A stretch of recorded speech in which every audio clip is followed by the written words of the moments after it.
Okay, I'll go ahead and take roll. Chair Delanu, Present. Vice Chair Hecht. Absent. Commissioner Texler, Here. Commissioner Liu. Commissioner Van Rees, Here. Commissioner Humayun, Present. and Commissioner Whedon. Present. Okay, let the record show that Commissioner Liu and Vice Chair Hecht are absent. And we have a Thank you, quorum. Casey. Thanks. Thank you. Do we have any public comments on items that are not on the agenda? Raise your hand if you have a public comment to make. There is one from our council member.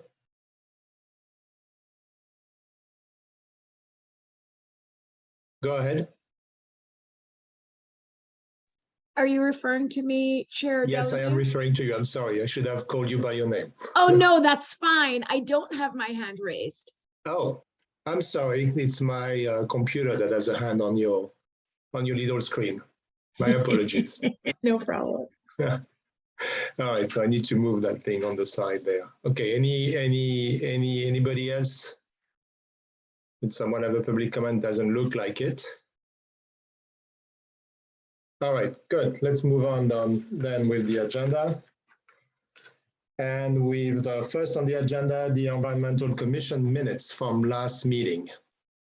Do we have any questions, comments, edits from the commissioners on what was in the packet? There's one really unfortunate typo under EV Fair where it's meant to say cap goal and it says cap coal. So just want that fixed, that's all. Noted, thank you.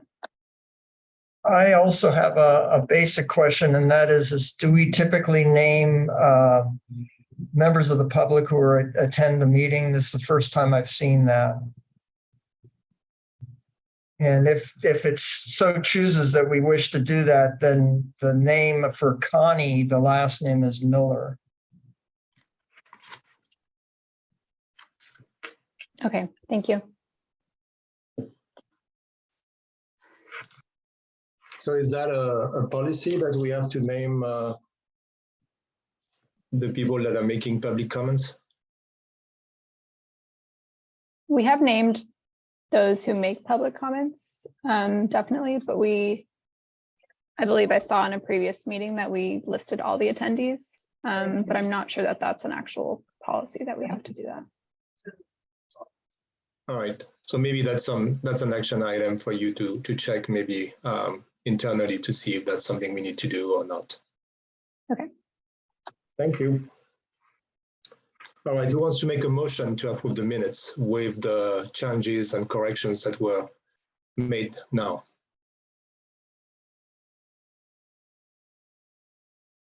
I'll make the motion. I move to approve the meeting minutes with the minor edits that were discussed. I'll second. Okay, I'll go ahead and take a vote to approve the meeting minutes for the October 24th special meeting as amended. Chair Delanu, Yes. Vice Chair Hecht, still absent. Commissioner Texler, Yes. Commissioner Liu, absent. Commissioner Van Rees, Yes. Commissioner Humayun, Yes. and Commissioner Whedon. Yes. Okay. The meeting minutes for the October 24th special meeting are approved. Thank you, Casey. Moving on, we have now a presentation on heat pumps from Greentown and two students from San Jose State University. I think, Gary, you may want to make the introduction. Good evening, commissioners. It's our pleasure to make this presentation on heat pump technology. I'd like to introduce you to the two San Jose State University students who are helping Greentown on this. It is Nikon Gadushian and Roger Bumgardner, and they are present and will be making the presentation. we at Greentown recognize that heat pumps are an important component of the climate action plan. And we thought that there might be a need to educate the public on how they work and whether it would be good for them to consider installing a heat pump. What are the questions? What are the concerns? So we had a presentation at the library, October 26th, had a pretty good turnout. It was an educated group. They actually knew quite a bit and they had some good questions for us. But even this group had a lot of questions. They didn't always know everything they needed to know. And so if an educated group is struggling, you can imagine how most people are puzzled. And that's too bad. And I think there's a role here then for the Environmental Commission to be a leader in educating the public, maybe putting up an FAQ on your website. But at any rate, I don't want to get ahead of the students in their presentation. They will make that.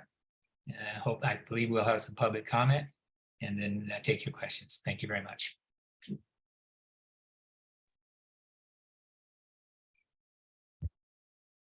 Hi, good evening, everyone. Hello, everyone. I have the presentation ready. If it's okay, I'll share my screen here. All right.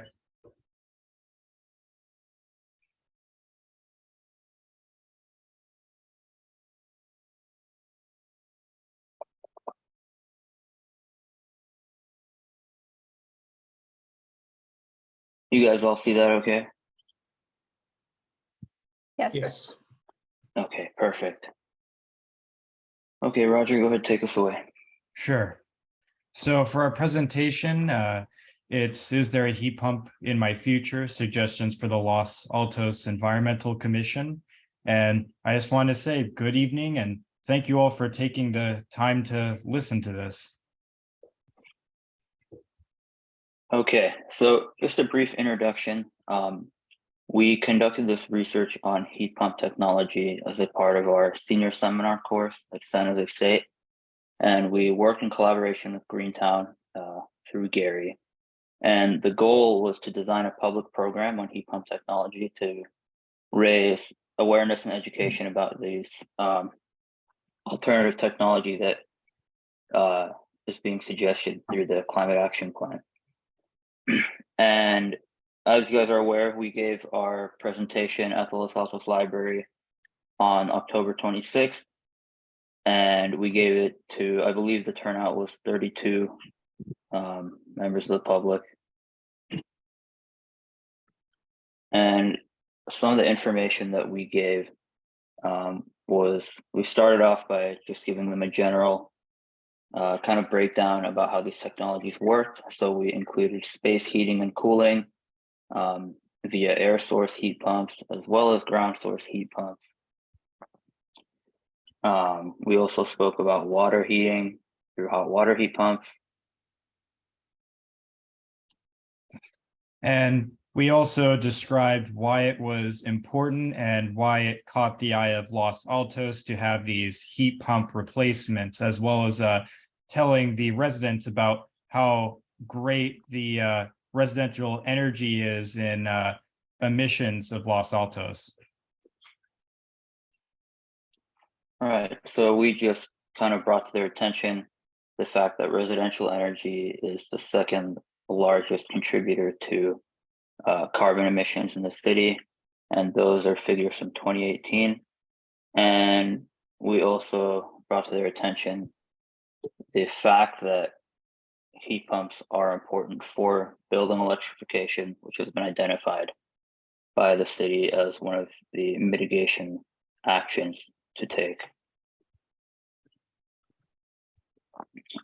Just some information that we wanted to provide the residents, some average costs for some projects that they might be interested in. We have the single family heat pump HVAC system, which would be a replacement for your furnace and air conditioning. As you can see, the total project cost on average is around $21,000. And for the heat pump water heater, which would replace your gas water heater, average project cost is about $6,400. And both of these costs are averages for Santa Clara County, which we found through Tech Clean California. We also wanted to bring to the attention the rebates and incentives that may be available to them to help reduce these costs. And this is kind of a breakdown of what may be available to them. There is obviously the Inflation Reduction Act, which is income-based. So your discount and tax credit is dependent on how much you make.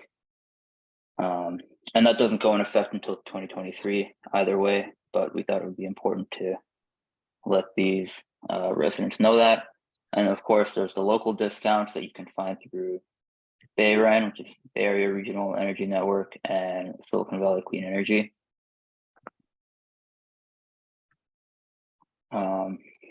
We also wanted to provide the residents with some benefits that they may get from heat pump systems should they replace their conventional systems.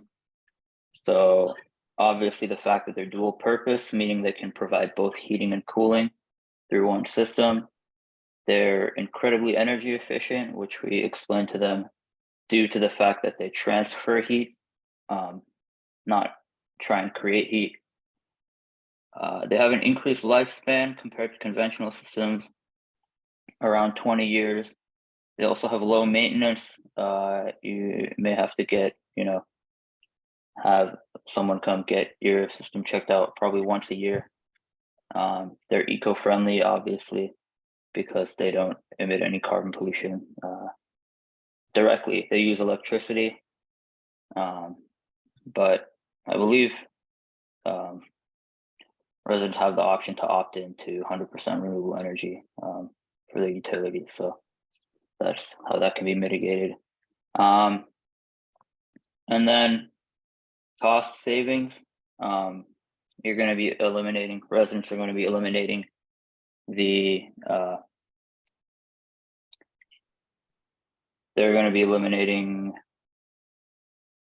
sorry, totally blanking here. Natural gas use, because these are fully electric systems, so they're going to see that completely eliminated from their utility bill. They did actually have a concern about how this would affect their electricity bill, but we'll get into that toward the end. We also went over the potential barriers, describing the upfront cost as it can be in the thousands, especially from installation and the project as a whole, as well as the how each project is unique for each home. So there can be extra work involved, including plumbing, ductwork, and electrical, as well as the electrical panel possibly needing to be upgraded in case the home can't handle having more electrification, more electrical usage. And also we went over a minor lifestyle change where the heat pump is slower to heat or cool a home. However, this can be managed through automation, which is why it's minor, as you can program the heat pump to heat the home or cool it a little bit before or ahead of time, so that it can meet the temperatures you need when you need them. Right. And we also provided the residents with some resources, so where they can locate a contractor. Silicon Valley Clean Energy has a couple of tools on their website that will direct you to either the switches on or BayREN. They both provide the same service, where you can just plug in your zip code and what project you're looking to get done, and it will provide a list of contractors that are available to do that work.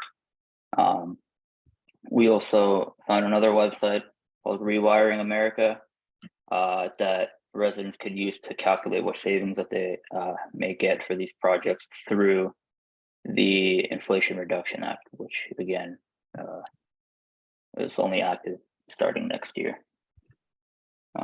So what did we learn from all this information, that this presentation and the information that we gave them? So the residents, even after explaining to them how these systems kind of functioned and work, they were still a bit unclear. maybe it was a bit too technical, our explanation, but yeah, that was a concern they have. One of the biggest points that they made was, how does the system make sense for me? And I'm sure many of you are homeowners, and of course, when looking at getting a project like this done, you're obviously going to be concerned about the cost. So they were, again, interested in what system makes more sense for them, air source or ground source. We explained to them that in California, air source makes a lot more sense because the ambient air temperature is pretty consistent between seasons. So it wouldn't make sense to get a ground source project done. Also, those projects cost more. They're typically done in colder climates such as the East Coast or Canada, where in the winter it gets ridiculously cold outside. So it doesn't make sense to try and harvest heat from the ambient air when it's so cold. They're also interested in how they could maybe integrate these systems with their current systems versus completely replacing their current systems. Again, something that we brought up was the fact that heat pumps take a while to heat or cool your home. So homeowners are interested, is it possible to integrate these with current systems? So for example, they'd use like a gas furnace to heat up their home to a certain point because it's so much faster, and then maybe use a heat pump to maintain that temperature. So one suggestion that we have is maybe something you guys could do for your website or something is establish for homeowners, at what point does a project like this make sense? Pretty much maybe dependent on how much natural gas they consume, because if homes aren't using that much natural gas, these projects don't make sense for them anyway. So an example that we have is maybe trying to identify the top 50% of natural gas consumers. Maybe this is a project that makes sense for them. Again, they were concerned about how to reduce the initial cost. So there was a lack of understanding about these incentives and how they work, how they apply to them, where they can go to apply for these incentives and tax credits. So that's something we found. Roger and I were able to get that information to present to them through our own research. So it's not impossible to get this information for yourself, but I think it would benefit homeowners if there's kind of one place where you could really just find all this information that will be relevant to cost reduction. Yeah, especially since it took us quite a bit of time to do this research to find it. And I'm sure that homeowners might not want to do that. Right.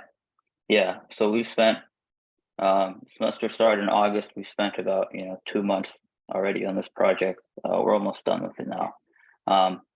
But yeah, so all this information about cost was spread through various organizations such as BayREN, Silicon Valley Clean Energy, Tech Clean California, and other websites. So maybe kind of just bringing all that information together and putting it on one page for these homeowners to find, it would make it a lot easier for them. Also, something that issue that they mentioned was operating costs. It wasn't really clear. So they were concerned about the trade-off between electrical and gas costs. So although you'll be eliminating gas entirely by switching to these systems because they're electric, they were concerned about their electric bill going up significantly. So that's something that needs clarification for them. Again, lifestyle concerns. So heat recovery time, which is how long it takes for these systems to heat or cool your home, as well as noise concerns. There were kind of there were actually residents in the audience who had heat pumps already, but it was interesting. They had different experiences with noise. So some brought up that they were noisy, some brought up that they weren't really that noisy. So yeah, just kind of bringing awareness to these issues that these people have, There because were it's also important for them to definitely know. contracting issues, especially locating contractors that are knowledgeable in heat pump installation. And in fact, this was not only a reoccurring issue with residents, but also interviewees, because we interviewed people for part of our research. And in fact, we have a more complete version of this speech, which we will be supplying at the end of this meeting, which has all the information from the interviews, as I definitely think that that will be a very useful resource for all of you, and it will be great to get their voices heard. Another thing is evaluating bids. That was rather difficult, especially since heat pumps are a new technology, so it's more difficult for people to gauge the common price of them. Right. Okay. Well, that's it, guys. Thank you so much for listening and taking the time to hear our presentation this evening. Yeah, thank you for listening. Thank you, Roger. Thank you, Nikon. That was a very good presentation. I must say, I'm glad you did that, and I'm glad that you made that presentation to Los Altos residents. I'm sure we'll have plenty of questions to ask you, but before we do that, I'd like to ask if we have any public comments related to this presentation.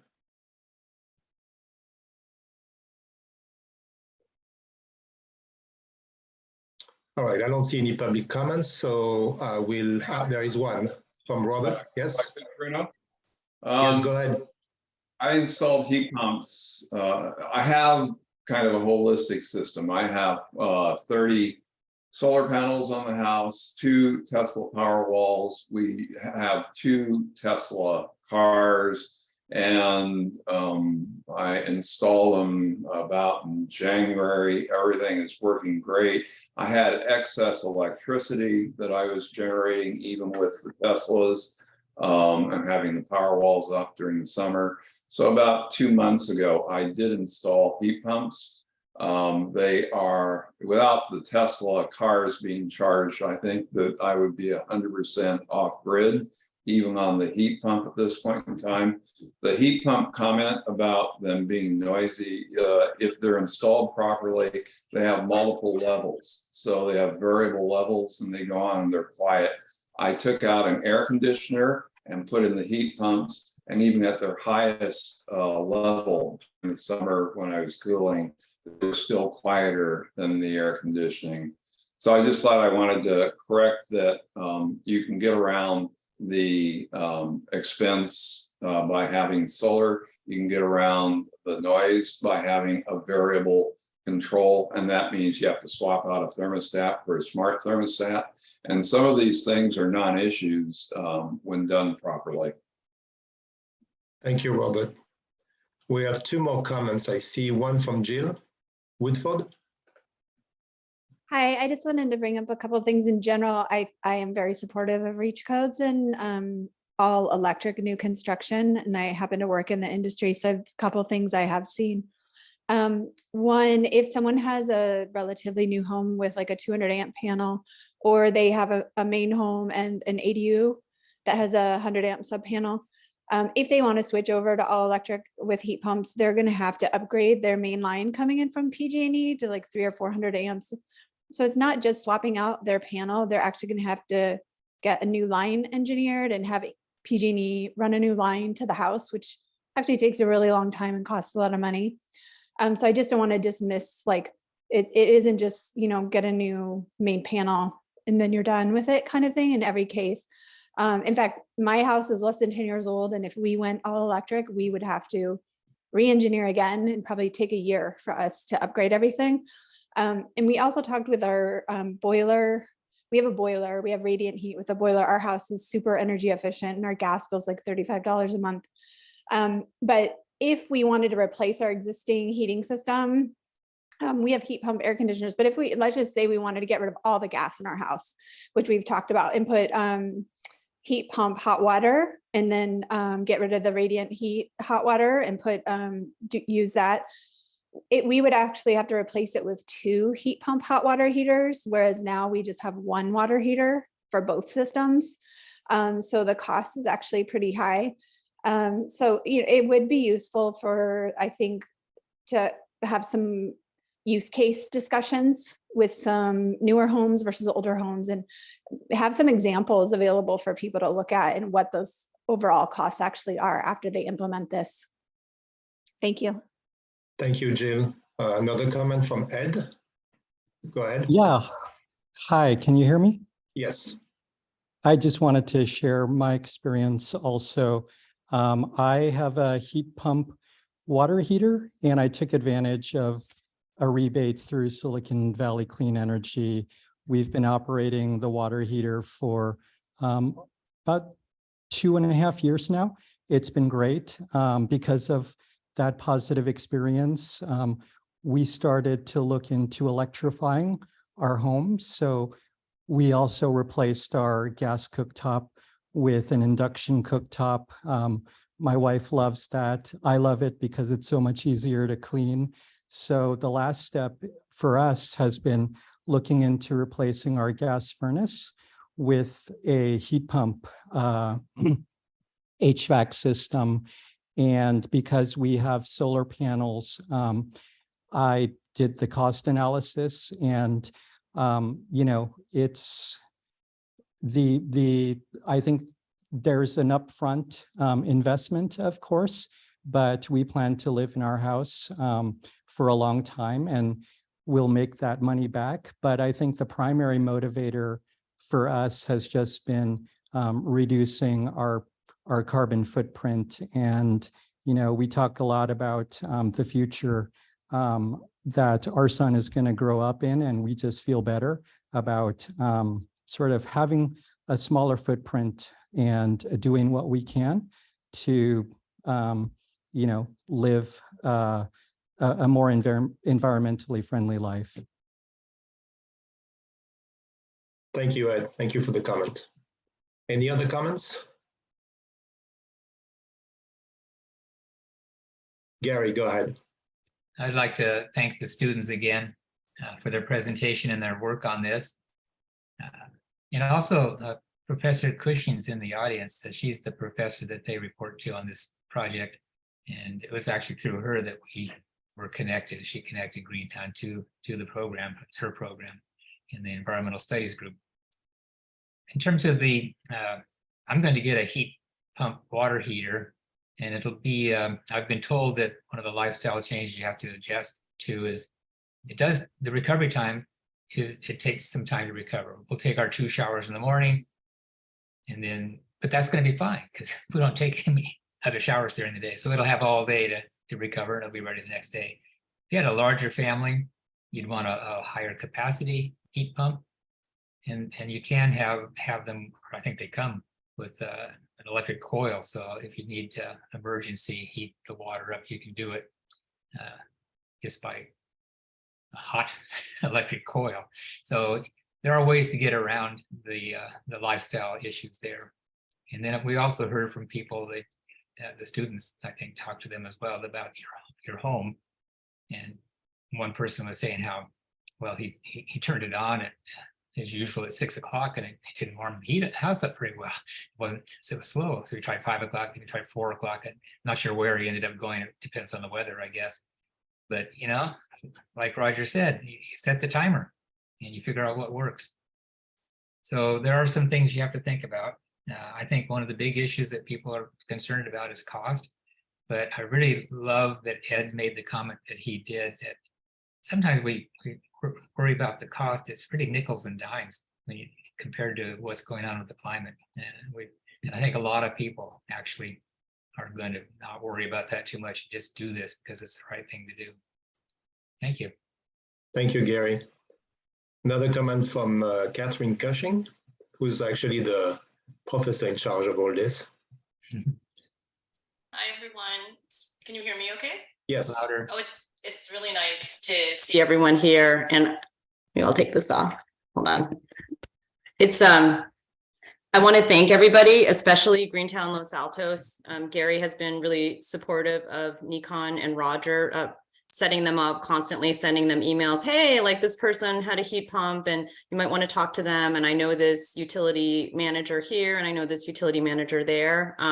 So it's been a really great experience for our students. I think Roger and Nikon would agree that Gary's been kind of the perfect project mentor. And we hope that we can do more projects like this that will benefit the city of Los Altos, make progress on achieving its climate action plan goals. Even with a highly educated and affluent community like Los Altos, there's still a lot of questions that people have.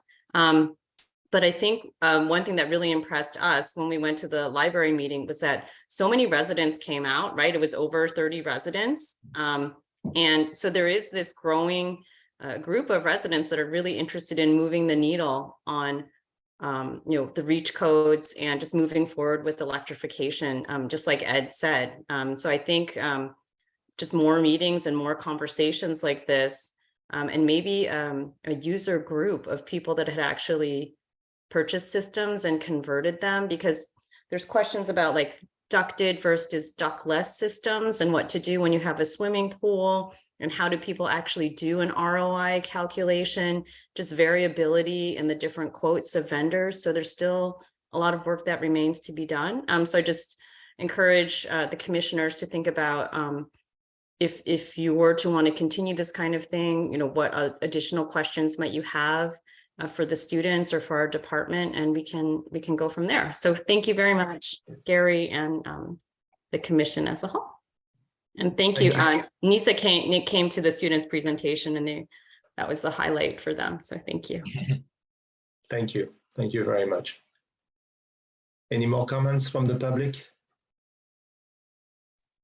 Okay, I don't see any more comments from the public, so I'll open the floor for questioning by commissioners.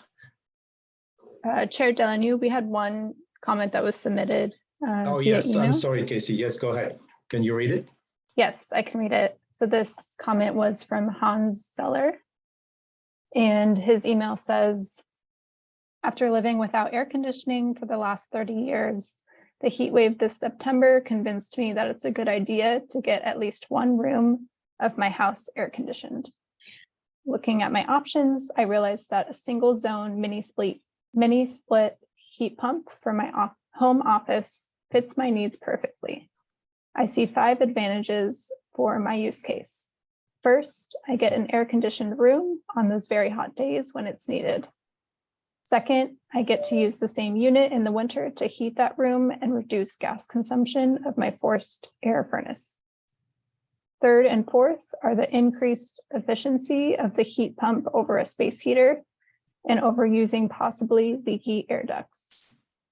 Finally, I hope to reduce peak load on a very hot or very cold days by keeping only one room at a comfortable temperature.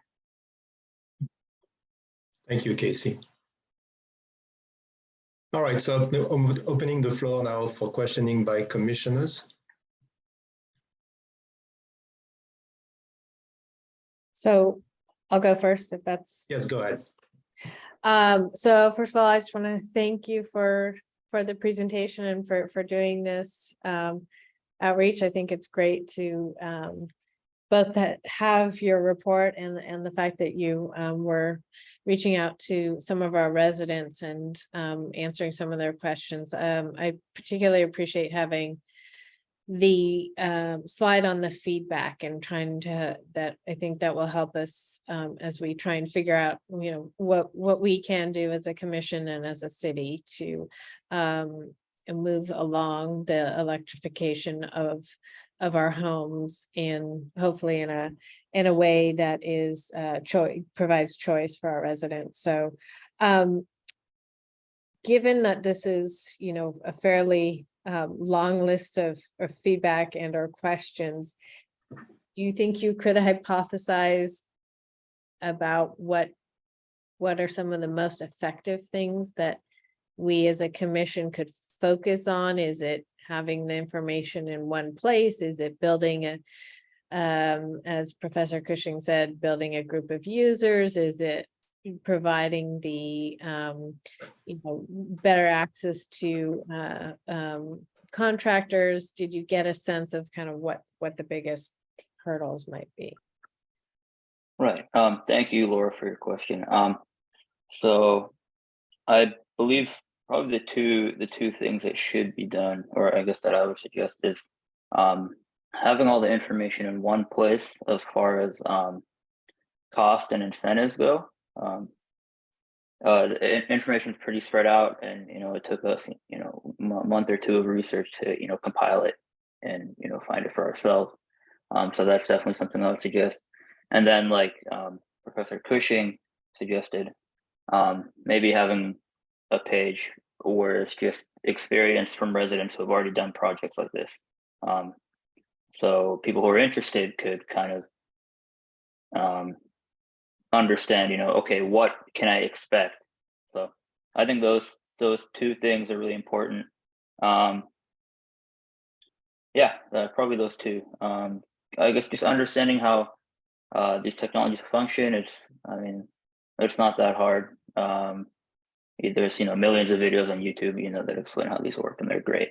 So yeah, definitely just the cost and incentives, and then maybe just providing residents who are interested with the experience of others who have already done projects like these. So Thank you. you're welcome. Any other questions, comments? Go ahead, Carl. Yes, I don't have a question. Thank you for the presentation. But I did want to just drill in on one of the tools that you mentioned with BayRen.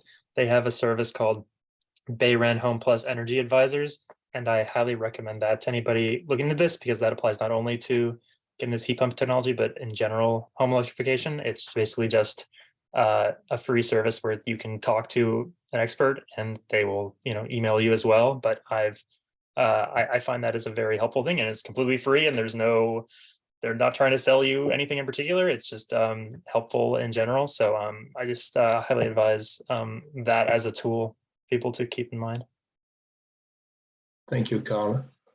We have a questions or comment from Nisa. Yes, Chair, I do have my hand raised this time. And I just really wanted to thank Roger and Nikon for this presentation. I enjoyed it when I saw it a couple of weeks ago in person, and it was great hearing it again. Very helpful information and very impressive research. So thank you so much. Thank you. We appreciate that.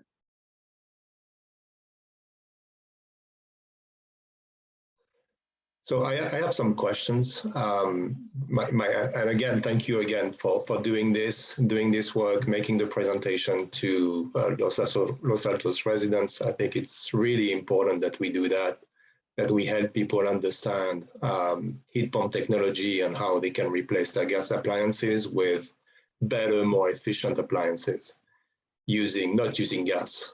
Methanes particularly, obviously, because we call it natural gas, but it's actually methane. It's not natural at all, other than being extracted from the ground. So one question for you is, are you planning to do additional outreach, additional presentations to Los Altos residents? I don't believe so. I believe just the research that we done was within the scope of our project for our course. Obviously, until our semester's over, we're going to be working with Gary, and if there's any additional information you guys would like from us, we will be able to provide that for you guys. Yeah, I think so. Planned at this time, Bruno. Okay. Oh, sorry, I was muted. But we do definitely have a more detailed version of the speech, which we will be sending later. And I really want to stress this just because that has a lot of the information of the interviews we did before presenting to the residents. And we had a lot of voices from that, almost a dozen people, from an MIT student to professor to organizers to various other important people who gave us very informative voices, as well as homeowners who gave us their experiences on heat pumps. So I'll be very happy to see those voices heard and all that information used by all of you. Great, thank you. We have another comment or question from Catherine Cushing. Go ahead. Hi, Bruno. This is just in response to your question. We do have a sustainable energy miner. So if the city was to want an intern to continue working on these issues, to continue outreaching to the residents and maybe, I don't know, working with Gary still. I'm happy to write up an internship description. Ideally, it would be paid, but it could also be unpaid for credit. So that's just one avenue that might help us, continue the work. Interns are fairly inexpensive, right? I don't know, $22 an hour. And students do want to get credit and have practical experiences like this. So I'll just put that out there for you to think about. Thanks. Great, thank you. No, I think outreach is going to be critical as we move forward and try to expand the knowledge around heat pumps for sure. So I think there are different ways of doing it. And a little bit further down in the agenda, I'll mention something that the CAP implementation subcommittee has been working on for actually the past 3 months. So actually to help residents actually make the right choice and find the right information in the right place. So I think part of what you mentioned based on the resident feedbacks, what you mentioned following Laura's question was to try to have that information in one place somewhere. And I think that's something I will mention a little bit later with the subcommittee members. I had a few other questions, maybe more technical question. I don't think we have to go into great detail there, but first of all, I installed a HVAC heat pump in my house a while ago. And I was kind of surprised by the costs you mentioned of an average of $21,000 and some odd dollars. Mine was a lot cheaper than that, was not that long ago. So I'm wondering if that's due, the cost has really increased, like, most costs for all sorts of things in the past year or two because of COVID, or is that the discussion? I mean, is that really an average right now in the Bay Area to install a heat pump HVAC system? Right. Well, that's just the cost we found through the tool provided by Tech Clean California. If you guys just look up Tech Clean California, they have a website, and what they did was pretty much compile, all information from all projects that had been done and calculate an average. So that average of 21,000 was before any incentives or rebates. I'm not sure if I mentioned that, but the rebates and incentives definitely bring that cost down. Right. Yeah, I think one of the challenges with heat pump HVAC system is that there aren't a lot of incentives and rebates, except I believe from BRN. But there will be, as of next year, as you mentioned, some additional tax credits because of the Inflation Reduction Act. So that's going to be good. It's going to be up to $2,000. And I think you mentioned also at the point of sales, there will be a reduction for low and middle income families too. But that's going to be based on the state. So I think it has to be implemented by the state first before it's really possible to get that point on sale rebate for those families. So. Yeah, so I think the price, one of the issues we're all dealing with is the cost, the upfront cost, obviously, which is a lot higher than replacing your old gas furnace with another one. So I think that's one of the questions. Bruno? Yeah. My comment is sort of follows on with what we heard from another member of the public, Jill. And the thing that I've learned is that each individual circumstance is different. And a lot of those differences in the end result that the individual wants, that has a lot that directs how much these systems cost. So the best thing is, because there's load balancing systems and smart electric panels and so on that can help balance the load, so you don't have to go into that higher service from PG&E, the higher amperage services. So each individual's circumstance and their home makes a lot of difference to what the cost may be. And that's, I think anybody doing this type of considering the conversion, needs to do some education or have somebody help educate them on the issues. Yes, agreed. Nikon, you wanted to answer that? Yeah, so thank you, Don. We definitely tried to emphasize that in our presentation to the residents. We wanted to make it clear to them that, you know, your project is not going to be the same as your neighbor's project. So each project is kind of unique, and that's down to establishing that with the contractor and trying to figure out, you know, how much work you might need to do. You might need to do more work or less work, you know, than the house down the street. So cost is definitely going to vary, but yeah. Yeah, and I think, you know, I from experience, I think the cost will vary tremendously from one contractor to another also. So I think, Right. you know, anybody looking into installing a new heat pump should really ask several contractors to give them an opinion, a technical opinion, as well as a bid. And that, you know, there are significant differences between contractors. Right. And there was actually one couple who attended who were interested, and they mentioned that they had spoken to 2 contractors and got, you know, 2 completely different bids.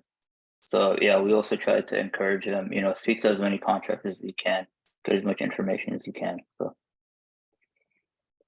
Yes. The other question I had for you, because you didn't really have time to go into detail, I'm sure what the document you're going to send us after this meeting will be more detailed, but I wanted to ask you what you found about heat pump water heaters, the new ones. I'm talking about the ones that use 15 amp and the ones that can be hooked up to 120 volt outlet, which right. obviously will reduce the cost of electrical upgrades. Exactly. So that for people, I guess, who are unwilling or unable to upgrade their electrical panel, that is an option for them, something to mitigate that. But we didn't really bring that up because it's like kind of very new. It's just coming out, but yeah, that is available, and you know, maybe for people who, you know, have less people in their home or, you know, use less water. So it's definitely an option. It's important that residents are aware of that. Go ahead, Gary. So funny you should bring that up. I signed up for the pilot program for the 120 volt heat pump water heater, and I was selected, so I'm going to get one installed. So maybe I'll have a presentation on that. But I'll be able to tell you all about it.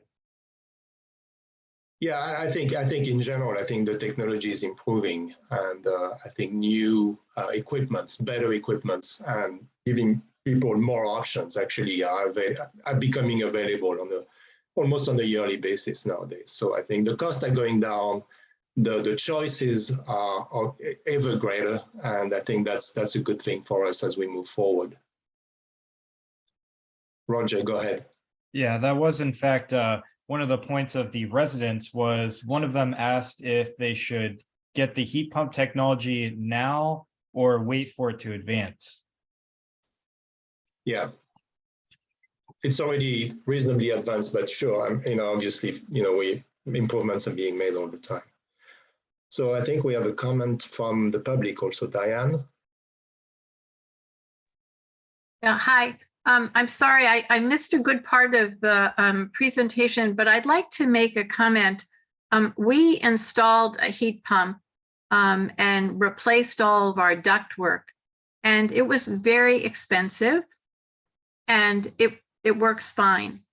But one of the things that we found that was very frustrating was that the code for where you could place your heat pump with respect to your side yard, you know, distance from your fences and stuff, is stricter in Los Altos than it is in other places. And we discovered that the city, I don't know if it was planning or building department, they don't accept the rating of the heat pump if it has an extra sound insulator. So our heat pump had a sound insulator that was supposed to reduce the decibels by 10 decibels, which would have allowed us to put it on the side of the house. But the city did not allow that. They only allowed the 5 decibel reduction. And so we had to stick it in the back of the house in the midst of a patio where they're in front of a bathroom window of all things. So and it's too late by the time you spend all this money and you have the thing on site to deal with those kinds of issues. The contractor was very surprised that the rating was, rejected essentially. So I hope that could be taken up at some point, because we already have really strict rules about placement for noise, for obvious and good reasons, but it was frustrating. Thank you for the comment. I think it's a very good comment about permitting, and specifically with regards to such equipment. I think that's maybe something that at some point the commission and staff should start thinking about as we move forward, to make it easier for residents to actually switch to something that's not using gas. So thank you. Any more questions or comments from the commissioners? No? All right, thank you very much, Nikon and Roger. Thank you very much for coming and making this presentation. I look forward to reading your full document. I wanted to thank also Greentown and Gary Hayden for doing this. And obviously, as usual, we welcome your information and the sharing of your knowledge and experience. Thank you. Thank you very much to all. Thank you, Bruno. guys.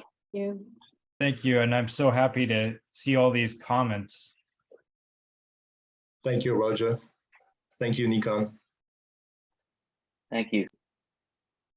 All right, let's move on to the next item on the agenda, which is about the solid waste and public education. And I think we have an update from staff on this. Yes, thank you.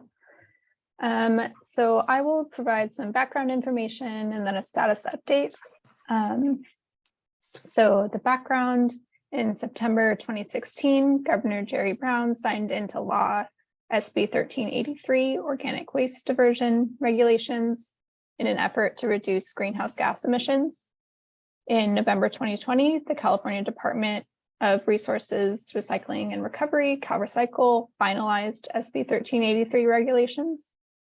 SB 1383 requires the city to adopt an enforceable ordinance that requires businesses and residents to recycle their organic waste and comply with other regulation requirements. Los Altos City Council adopted an ordinance during the November 9th, 2021 City Council meeting to meet these requirements.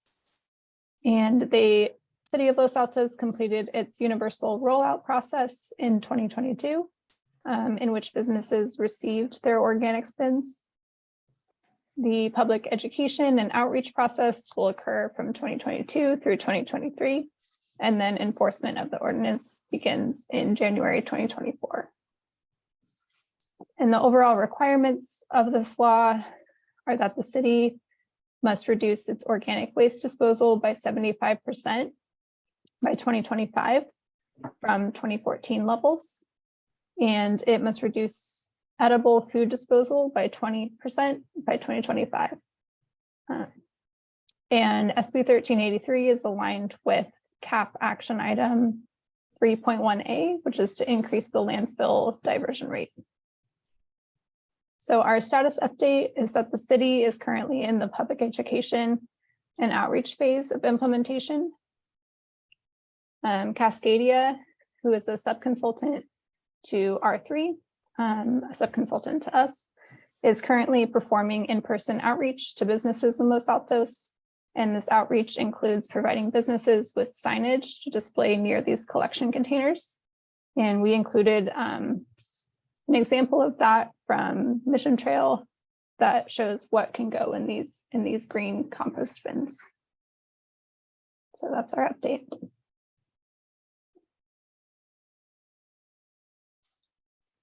Do you have any questions from the commissioners on this?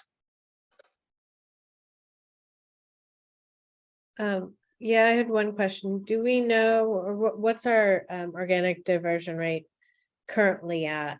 Because I believe 2014 was after we implemented our residential organics program. So where are we at now compared to 2014?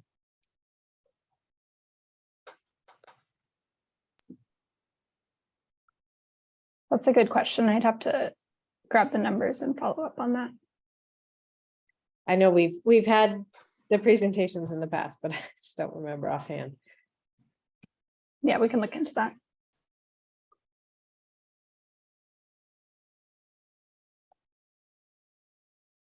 Don, you wanted to make a comment or had a question?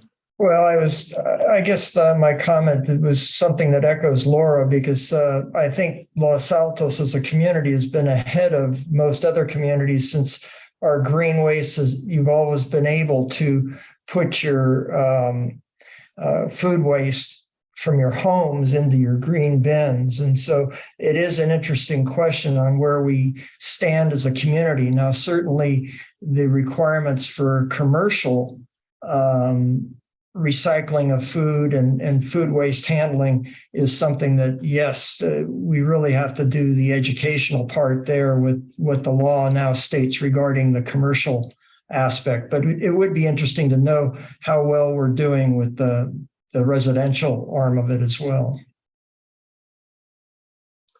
Yeah, I think that's, yeah, I completely agree with that. I think, if I remember well from the last Mission Trail presentation to this commission, which wasn't that long ago, I think the landfill diversion rate as of now is about 85%, if I remember well from what they presented. So that means we actually probably have reduced our organic waste disposal by probably as much, maybe a bit less, maybe a bit more, I don't know. But I think that's really an important number to look into. I would want to know also what we are with regards to edible food as well, disposal in terms of reduction from 2014. I think we're probably close to that. I don't know about the food, but I'm guessing about the organic waste, we're probably around that, if not higher than that. So I just wanted to also remind everybody that from the CAP, the target is to reach a 90% diversion rate, landfill diversion rate by 2030 and 95% by 2035. So I think obviously, we need to keep that in mind as we do outreach, right? Even if we've already reached that goal that was set by the city or by the state, I think we need to go one step further. So I think outreach will continue to be needed and understanding how we can increase that landfill diversion rate. And I think the most challenging one is probably going to be edible food disposal, because there is no real easy process in place right now to do that, other than composting and making sure that all your food scraps go into the organic waste disposal bin that you've been given and everything, which I'm not sure that's being done right now. So in terms of outreach, I would say that's probably where we can have the most impact. But, again, we need to understand the numbers first.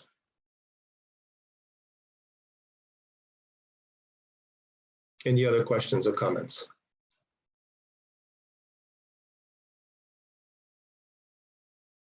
All right. Thank you, Casey. Thank you. All right. Next on the agenda is to talk about the work plan. And first, before we talk about all the action items, all the actions we have on the work plan, we have an update from staff on the tree protection ordinance. And that will be followed by also an update from staff on the EV fair. Yes, thank you. So for the tree protection ordinance, just for a little background, on May 24th, 2022, City Council directed the Environmental Commission to work with city staff to evaluate the city's tree protection ordinance and recommend changes as needed. The city recently hired the 2 sustainability coordinators, myself and Tanya, and we're familiarizing ourselves with the CAP, city protocols, and the Environmental Commission priorities. And this tree protection ordinance is the second priority within the work plan.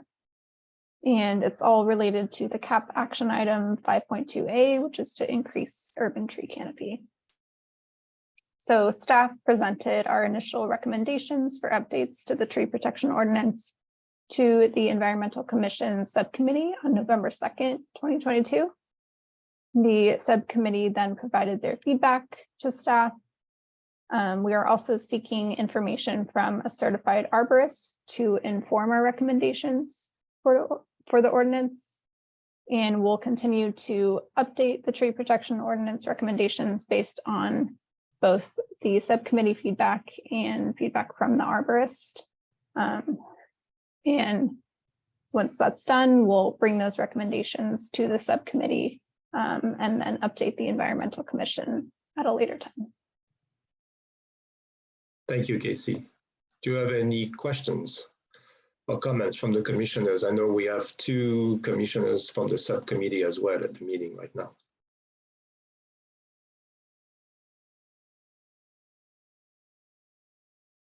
Nothing to comment. That's just an accurate update from our last conversation.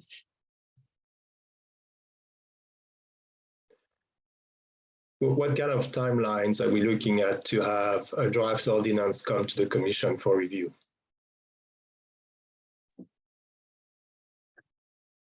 I think right now we're waiting on the information from the arborist.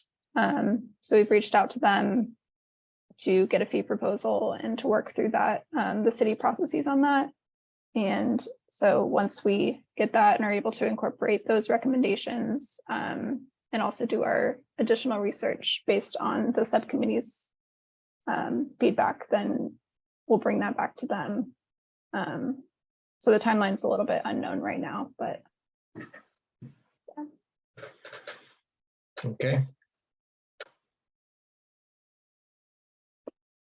Any other questions, comments?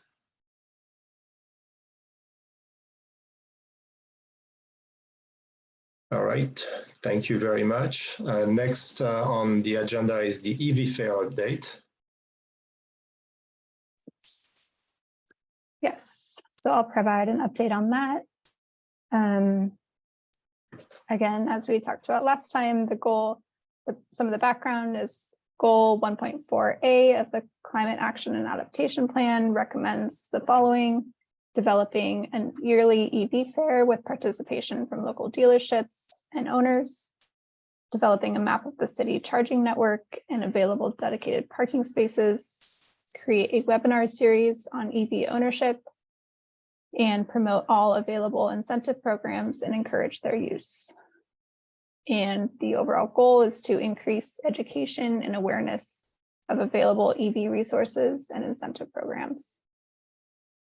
So the sustainability coordinators met with the EV Fair Planning Committee, which consisted of Sybil Kramer, who's part of the Silicon Valley chapter of the Electric Vehicle Association, Suresh Venkataraman from Greentown, and Commissioner Van Rees.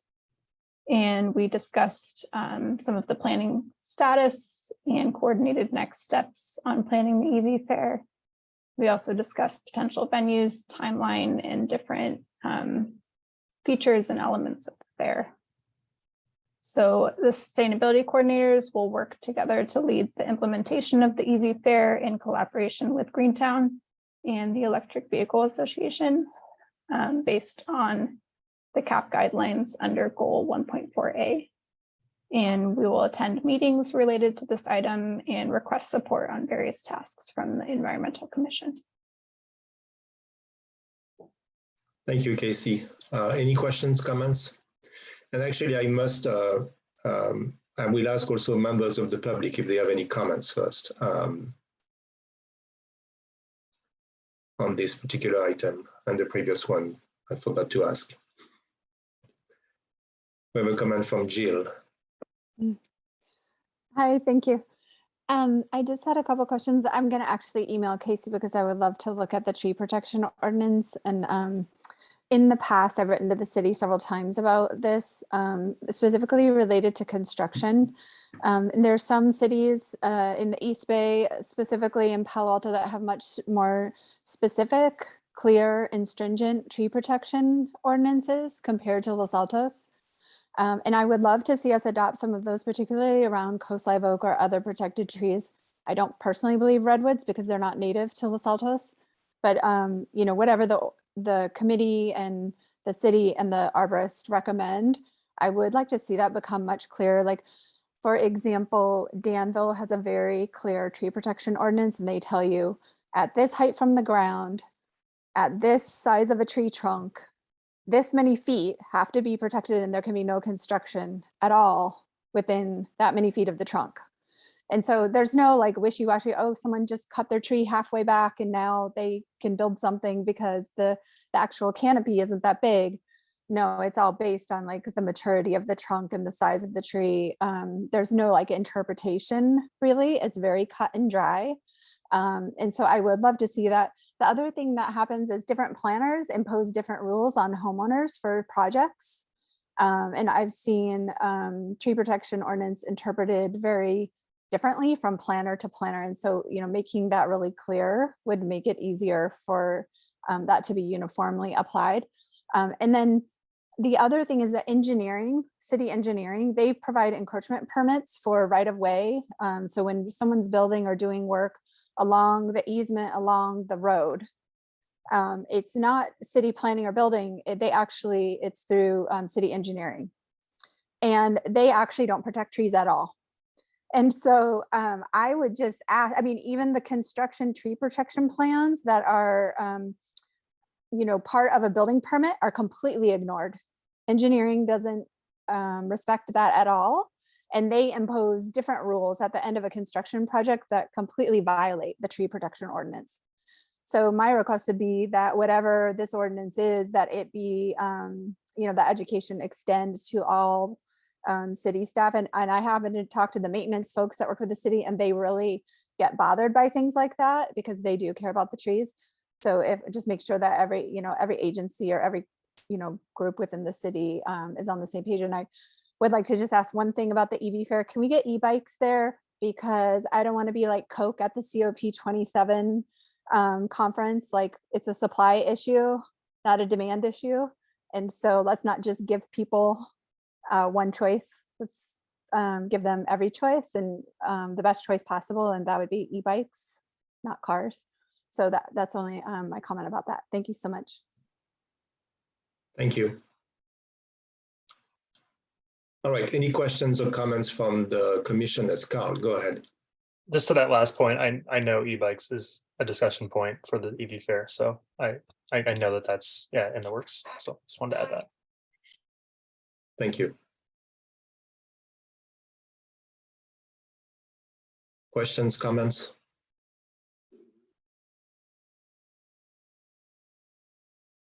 All right, so I think we'll hear more about the EV fair hopefully next month. We'll have to see if we can put that on the agenda for next month, but hopefully we should have something that we can discuss in more details. I think it's an important component of what we want to do in terms of transportation. I think, like for heat pumps, there is a lot of misinformation out there about electric vehicles, how to use them, what's available. More and more electric vehicles are becoming available, and also there are incentives or tax rebates, tax credits available, not just for actually new cars, but also as of next year because of the Inflation Reduction Act, also for used cars, used electric vehicles. So I think that's part of the outreach we want to do around electric transportation. So a critical element as well.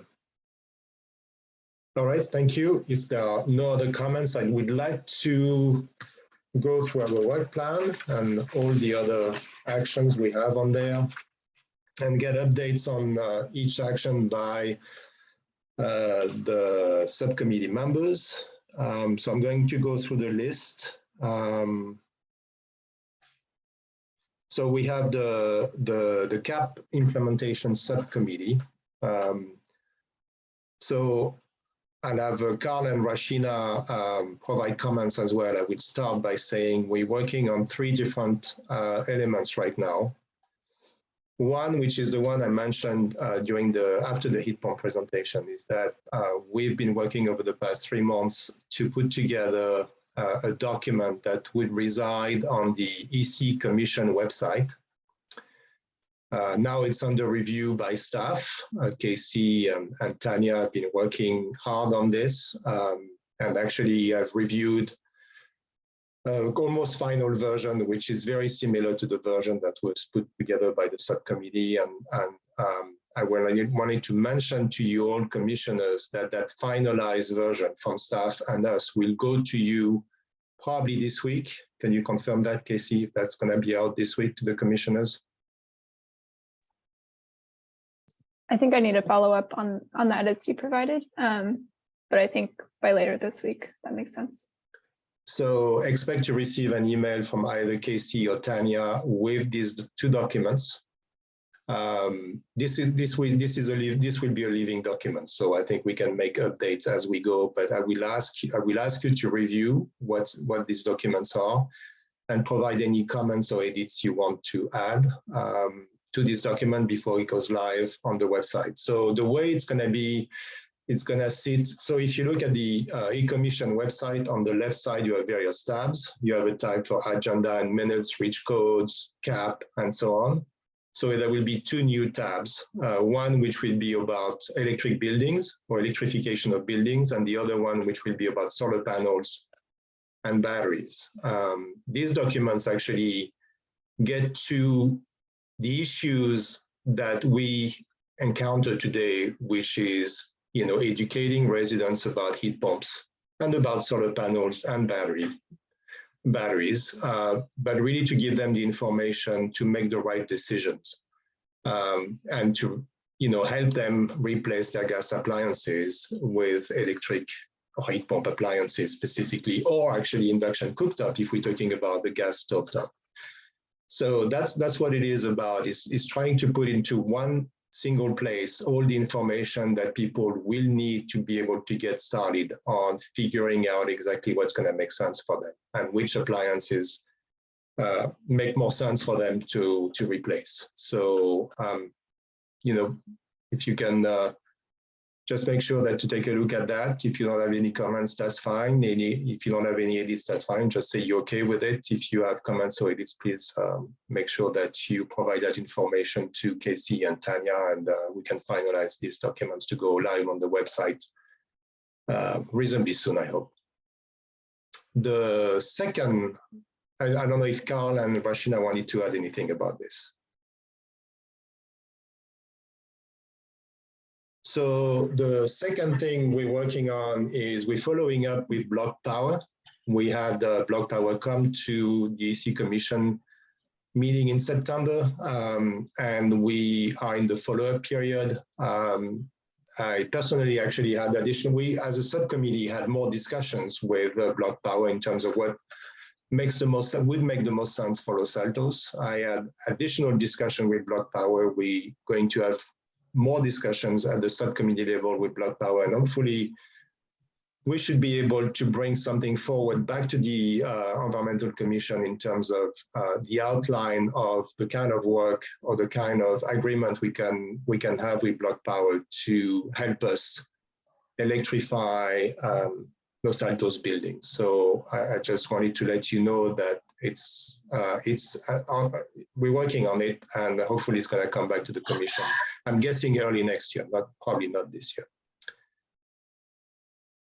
The third element we're looking into, and it goes back to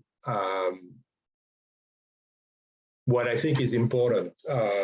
We have, the smart regulations, we have education, and we have facilitation, right? So I think the document we've put together is about education. I think the REACH codes are about smart regulations, and I think in terms of facilitation, Block Power would fall into that category, helping people electrify their home by providing a one-stop service.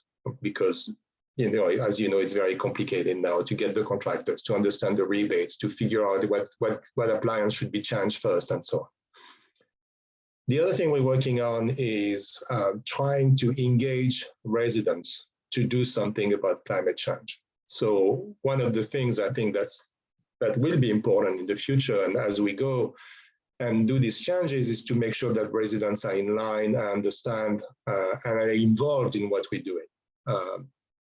So we've had discussions with an organization that's based in Palo Alto, which is called Community Climate Solutions, and they provide a platform for cities that allow cities to engage residents in climate action.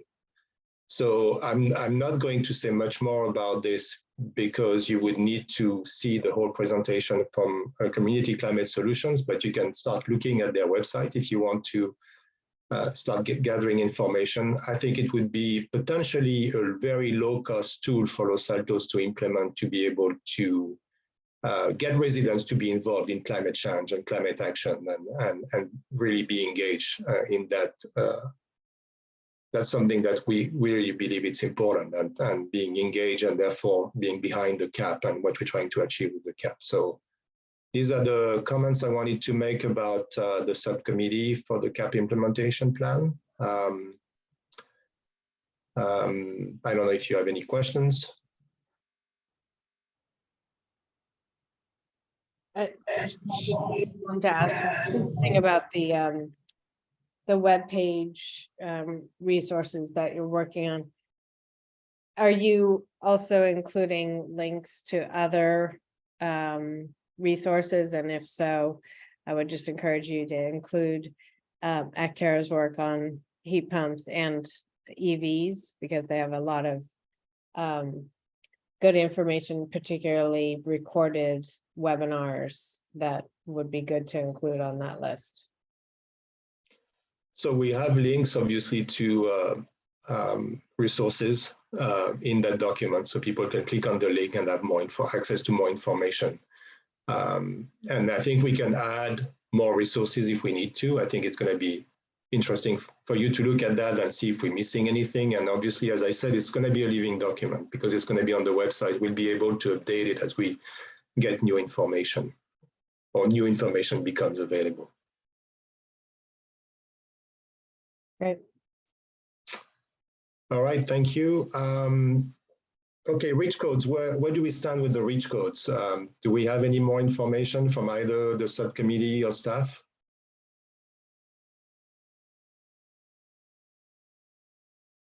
Not from the subcommittee. It's we're just waiting, I think, to see, once there's no more updates from what we heard last meeting. So I don't know, Casey, if you have anything to add. The only update right now is that the local cost analysis is in progress. So we're waiting on that to be completed. All right. My understanding also is that at least I think I saw on the agenda for adoption of or extension of the current reach codes. Maybe Casey might have a couple of comments on that on the city council's agenda.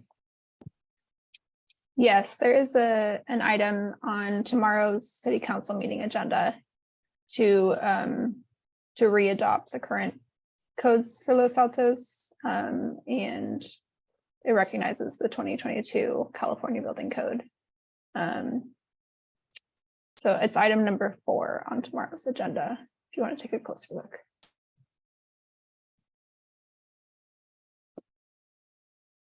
And it's really to make sure that the current reach codes are extended until we get new reach codes. Is that correct? Yeah. Thank you. Next one is a tree protection ordinance. I think we've talked about it. I'm not sure there are any more comments on that. The urban forest management is also part of the same subcommittee. I'm guessing all the work of the subcommittee is focused on the tree protection ordinance right now. Right, okay, so. That is correct. Yeah, go ahead, Rashida. No, I was saying that is correct. We're focusing on the tree protection ordinance right now. Thank you. We had a meeting with, a very productive meeting with Casey and Tanya, and we're going to be meeting again to kind of revise some of the initial proposals from the sustainability coordinator, and hopefully after a couple of rounds, as Casey pointed out, we'll have that'll be presented to the commission. Beyond that, we'll move on to additional things that are on the urban forest management subcommittee's purview. Thank you, Rashina. Next one is water conservation and the M-Wendo in particular. I know that there is a subcommittee now that is active. I don't know if it's time for updates, if you have any updates, or if you're still really, figuring out exactly how to move that forward. Only update is that we're meeting with Valley Water and their consultant on Friday to just get more detail about the model and window and their work and proposed approach. All right. Thank you. Yeah, it's a high priority, obviously, like the REACH codes and then the tree protection ordinance. So thank you for doing this. So I mentioned the environmental webpage on the city website and some of the updates, important updates that we should have live within the next couple of months. The EV Fair, we talked about it. Greening city operations.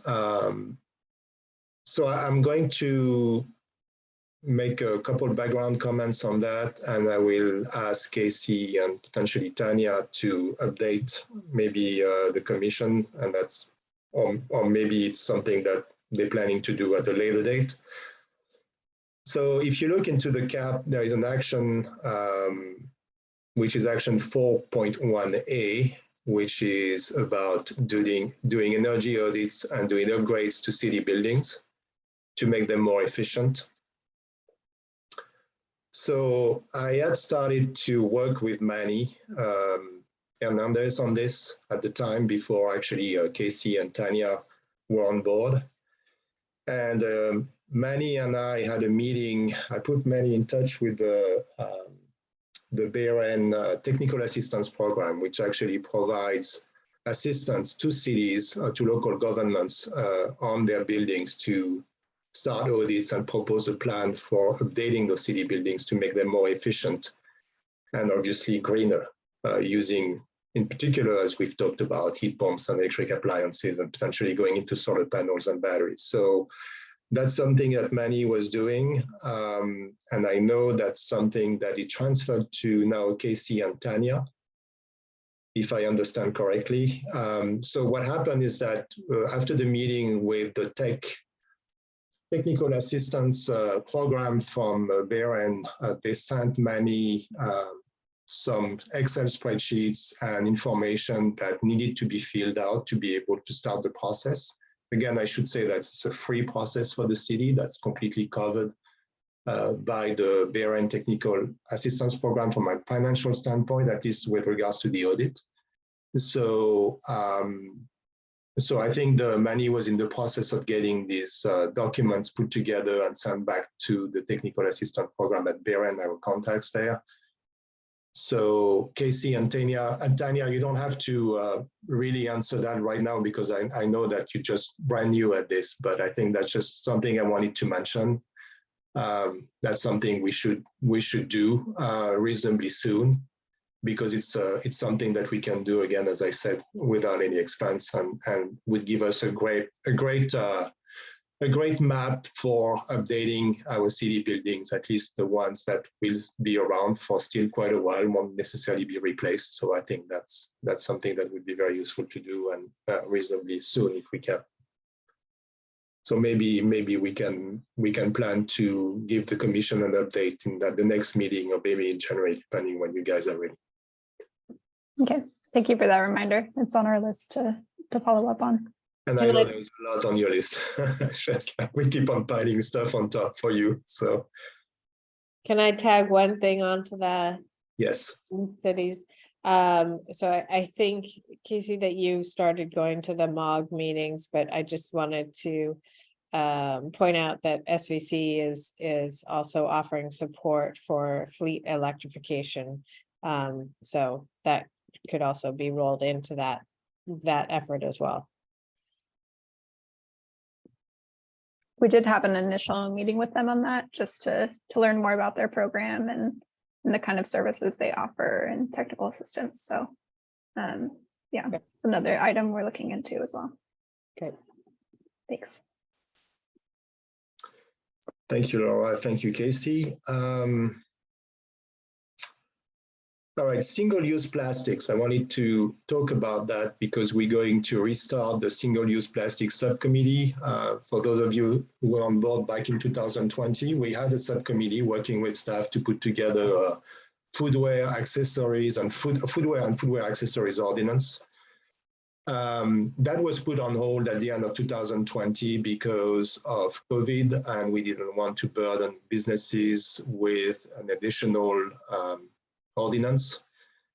But obviously that's something that's very important, and that's something that we have always had on the work plan, although on hold. Now the work is going to restart, and we're planning to have our first new subcommittee meeting with the same members, Laura, Don, and myself, to review the draft ordinance we had and also start planning for outreach to businesses as the next step, which is the step that we stopped at when we were working on that last time.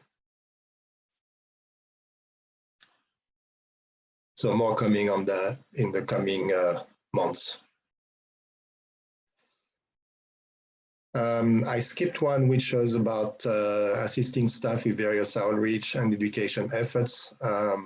I don't know if there is anything that you, Casey, and Tanya are thinking about or planning to do outside of the waste disposal ordinance that you mentioned.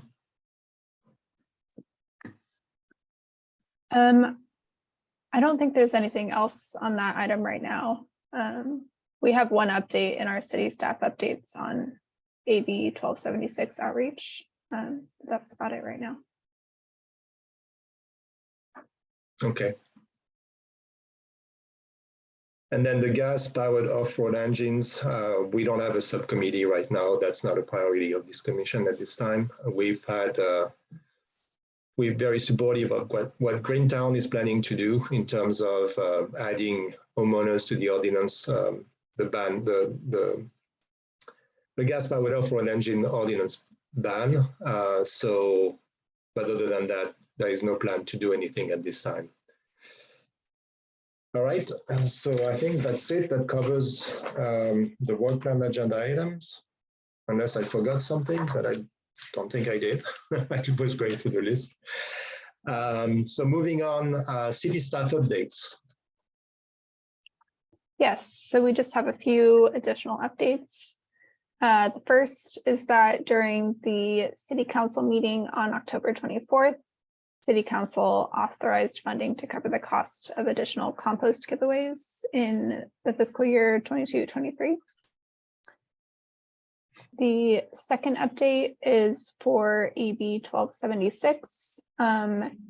During the outreach for the SB 1383 outreach, Cascadia is also distributing educational outreach flyers for AB 1276 to these food-related businesses.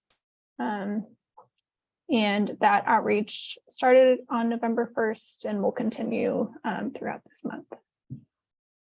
And then our third item is that I just wanted to kind of bring up the subject of the December EC meeting and the January EC meeting, just to verify that we'll have quorum for those two meetings, just because they're kind of around the holidays, and I don't know if that's going to affect anyone's schedule for those two.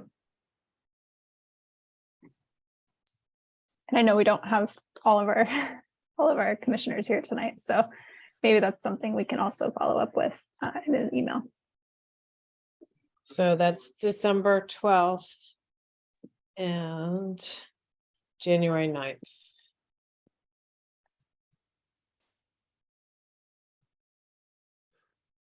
Yeah, so maybe you can follow up with an email to all the commissioners about that and find out what their schedule is and whether they would be around for these two meetings. And so we can plan ahead, and maybe if we have to move one meeting, we can move one meeting in advance. Sounds good. Thanks. Thank you. All right, if that's good for city staff updates, next is commissioners' reports and comments. Oh, we have a question from Council Member Nisa Flagger. Chair, just another city update. I don't know if you heard, Lehigh announced that it's moving forward with closing its cement plant. It's been closed since COVID, since I think March or April 2020. But this was big news for our region. And I know Supervisor Simitian issued a statement on it, and I know your commission had a subcommittee working on it. So just wanted to bring that to your attention. Thank you. Yes, we actually got the information before this meeting from Casey. So we got the press release, the two press releases, actually, one from Lehigh and one from supervisor, county supervisor as well. So I think that's good news. I think the real question now is what is done with that plant, and I think that's not obviously something easy to manage, but. Yeah. So I know Xiaoping was the one who was keeping an eye on this. She's unfortunately not attending this meeting, but maybe we could have an update and from Xiaoping at the next meeting. I'm thinking about having that as an informational items to have maybe some discussions around it, and obviously an update from her on what the status is. Don, you wanted to say something? No, I just wanted to comment that I think that the press, as I read the press releases, they just state that they will not, or will suspend, or will not reinitiate their cement operations. They still have aggregate operations and other things going on in the quarry. So I think we have to wait and see what type of application Lehigh puts forward for if they want to continue operations or of different sorts, or if they're closing down the facility or repurposing the land or whatever. So I think there's a lot yet to be learned down the road. Yes, agreed. I think there was nothing in the press release that said they were closing the plant. They were thinking about doing other things there. So yeah. All right. Any other reports, comments? Oh, actually, no, we're still on city staff update. So do we have any commissioners' reports and comments?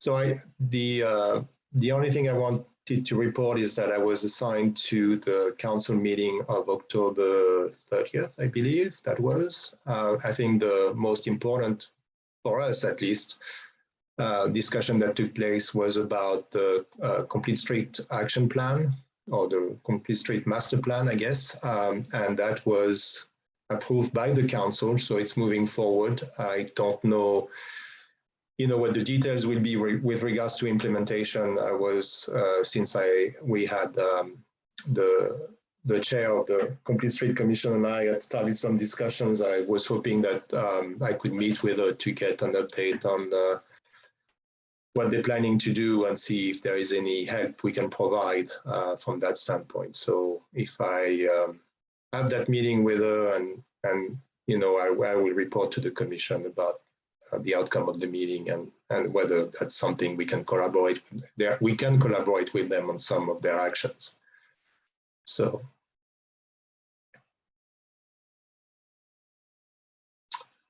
Any other comments, reports from commissioners? All right, let's move on to talk about potential future agenda items. And I think we already had a couple listed in the meeting minutes. Okay, so I'm going to.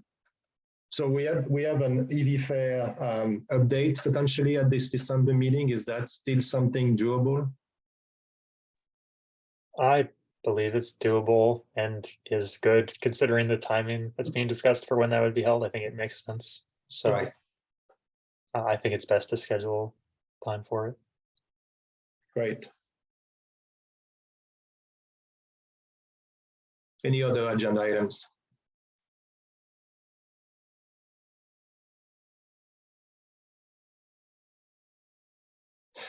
All right, so